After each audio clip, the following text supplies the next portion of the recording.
అన్ని మతాలకు ఈ సత్యమే దైవ స్వరూపం.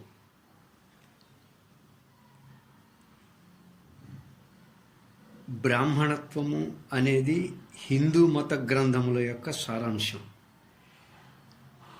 దాన్ని బ్రహ్మణి నిష్ఠావత్వాత్ బ్రాహ్మణ అంటే విశ్వ చైతన్యమైనటువంటి బ్రహ్మమునందు నిష్ఠ గలవాడు ఒకటి వలన బ్రాహ్మణుడు అని అమరంలో చెప్పబడింది.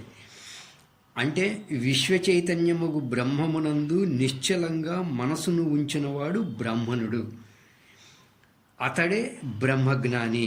బ్రహ్మజ్ఞానాతు బ్రాహ్మణ అని వేదం. అంటే బ్రహ్మజ్ఞానియే శాస్త్రీయ బ్రాహ్మణుడు అని చెప్పబడింది. 2, ముస్లిం అంటే భక్తుడు అని అర్థం. అంటే ఇస్లాం మత ఖురాన్ సారాంశం ప్రకారం విశ్వ చైతన్య స్వరూపమైనటువంటి అల్లానందు విశ్వాసమును ఉంచినవాడు భక్తుడు, ముస్లిం అని దీని అర్థం.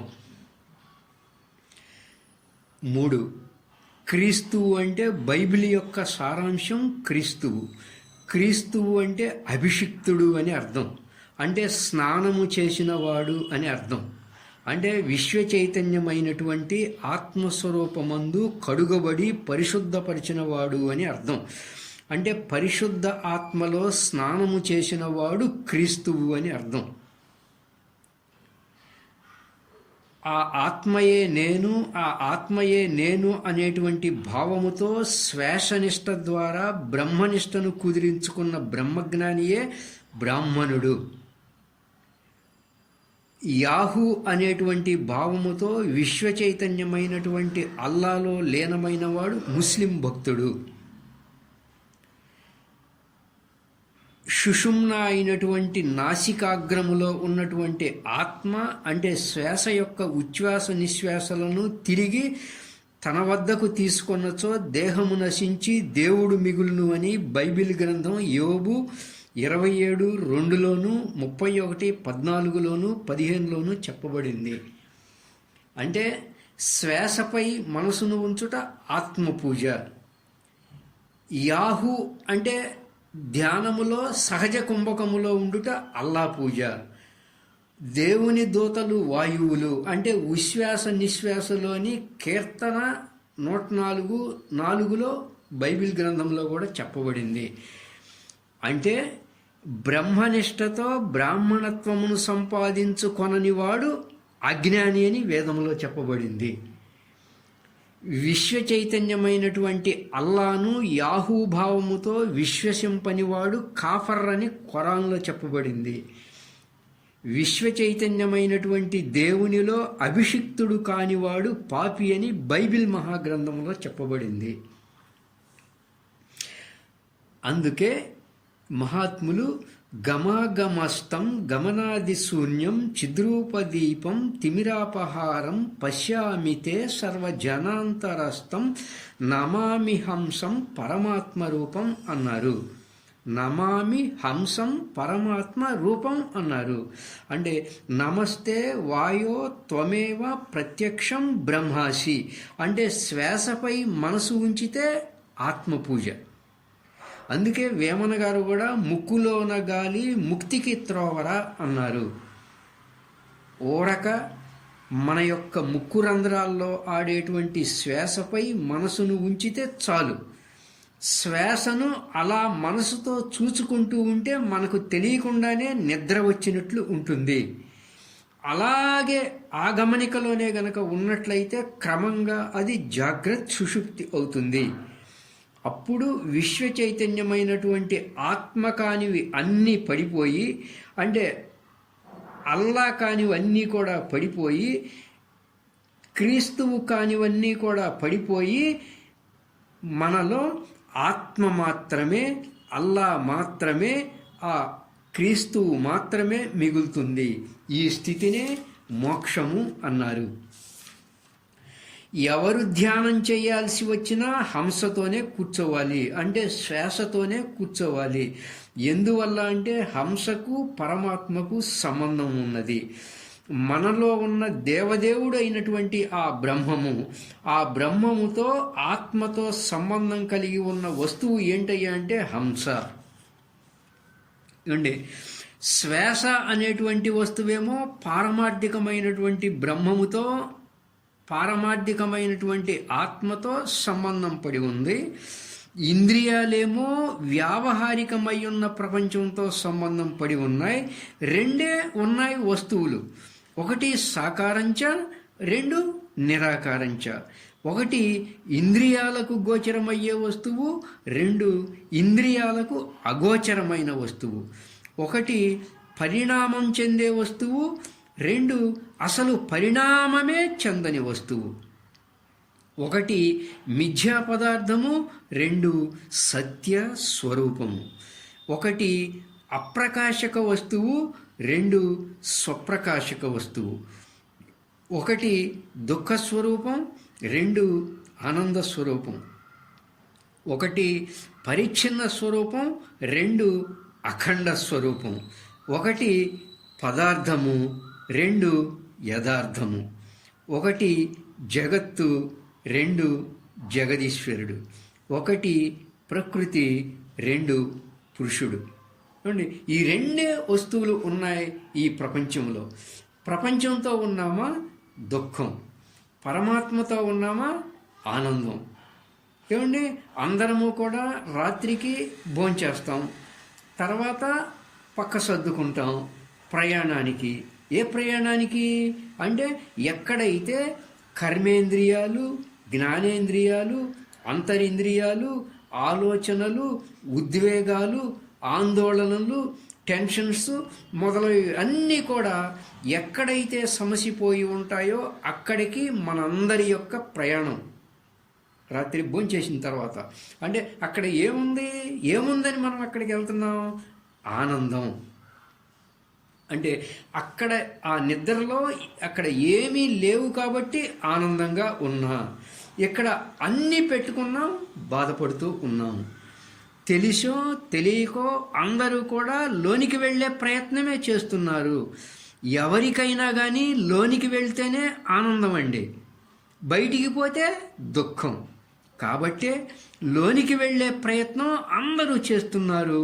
లోనికి వెళితేనే ఆనందం.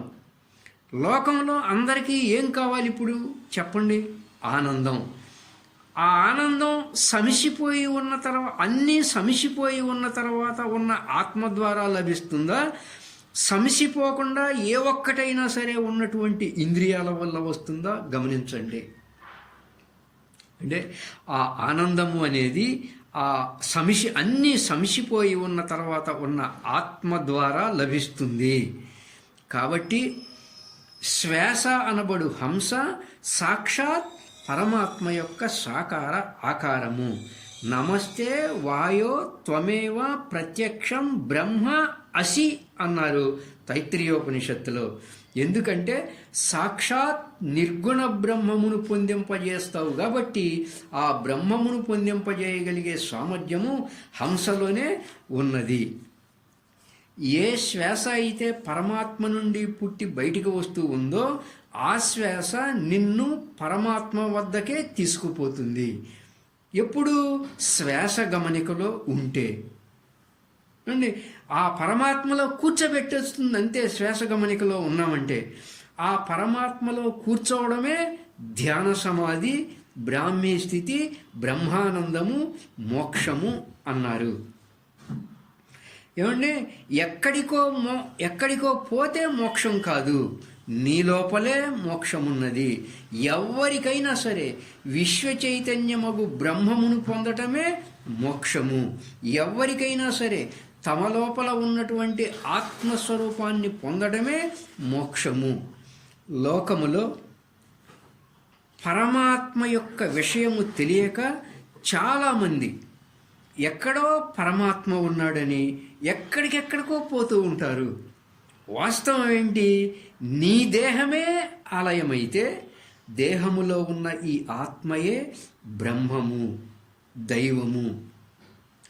ఆ పరమాత్మను చేర్చే విధానము ఒక్క శ్వాసలో మాత్రమే ఉన్నది. కాబట్టి మహాత్ములు అజపానామ గాయత్రి అన్నారు ఆ శ్వాసని. ఆ శ్వాసనే హంస అన్నారు. ఆ శ్వాసనే సోహం అన్నారు. ఆడెడి హంసను జోడెడబాయక వేడుక నాదము కూడుట యోగము కుండలి శక్తిని కుదురుగా నిలిపి పండు వెన్నెలలో నుండుట యోగము యోగమురా సోహమురా నాసికమందున నడపర యోగము వేణులయందు వినరానాదము కన్నులయందు కనరా బ్రహ్మము యోగమురా సోహమురా అన్నారు బ్రహ్మేంద్ర స్వాముల వారు. కాబట్టి విశ్వచైతన్యమైనటువంటి బ్రహ్మమును చేరాలి అంటే, విశ్వచైతన్యమైనటువంటి ఆత్మస్వరూపమును చేరాలి అంటే మన లోపల ఉన్నటువంటి శ్వాసనే ఆశ్రయించాలి. మహాత్ములారా, ధ్యానములో శ్వాస మనసు రెండు ఏకకాలములో ఆగిపోయాయి అంటే విశ్వచైతన్యమగు బ్రహ్మమే ఉంటుంది. మహాత్ములారా, ధ్యానములో శ్వాస మనసు రెండు ఏకకాలములో ఆగిపోయాయి అంటే విశ్వచైతన్యమైనటువంటి ఆత్మస్వరూపమే మిగిలి ఉంటుంది. శ్వాస మనసు ఆడినవా అంటే తేడా. జ్ఞప్తి ఎందుంచుకోండి బాగా ఈ విషయం. శ్వాస మనసు రెండు ఏకకాలములో ఆగిపోయాయా బ్రహ్మమే. శ్వాస మనసు ఆడినవా అంటే తేడా. జ్ఞప్తి ఎందుంచుకోండి. శ్వాస మనసుల యొక్క వేగం ఎంత ఎక్కువగా ఉంటుందో ఆత్మస్వరూపము అంత దూరంలో ఉంటుంది. శ్వాస మనసుల యొక్క వేగం ఎంత ఎక్కువగా ఉంటుందో ఆత్మస్వరూపానికి మనం అంత దూరంలో ఉన్నాము.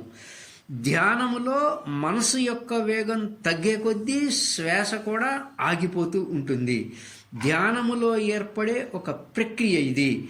ధ్యానములో శ్వాస మనసుల యొక్క వేగం ఎంత తక్కువగా ఉంటుందో అంతగా ఆత్మస్వరూపానికి దగ్గరలో ఉంటాం. తస్మాత్ సర్వేషు కాలేషు యోగయుక్తో భవార్జున అని అన్నారు మహాత్ములు. అన్ని మతాలకు ఈ సత్యమే దైవ స్వరూపము.